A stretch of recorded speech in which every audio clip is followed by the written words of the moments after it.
গণতান্ত্ৰিক অধিকাৰ হয় সিহঁতৰ কথাখিনি ক'ব আৰু স্পিকাৰে ডিচিশ্যনটো ল'ব কি কৰা যায়। দুই নম্বৰ কথাটো হৈছে কি যে আজিৰ দিনত ইলেকশ্যন হৈছে, ইলেকশ্যনৰ পিছতে কংগ্ৰেছৰ কথা, কংগ্ৰেছে কি কৰিব কি নকৰে, আল্টিমেটলি স্পিকাৰৰ লগত লগ ধৰিছে সিহঁতে। তাৰ কাৰণে মই ভাবোঁ সিহঁতৰ ব্যক্তিগত কথা, সিহঁতে কি কৰিছে। কিন্তু আগৰ দিনত যদি স্পিকাৰে কিবা যদি সিদ্ধান্ত লয় তেনেহ'লে যি কৰিব লগা আছে আমি কৰিম বাৰু। 3বাৰ ইলেকশ্যন খেলিছোঁ, যদি ইলেকশ্যন খেলিব লগা হয় ইলেকশ্যন খেলিম বাৰু, কি কথা আছে আৰু।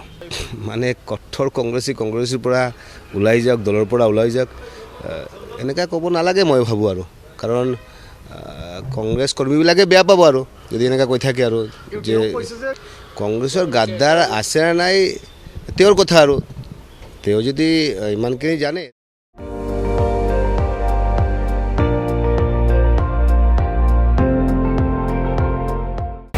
আপুনি চাই আছে ND24, সৰ্বশ্ৰেষ্ঠ নহয় সৰ্বোত্তমৰ দৌৰত।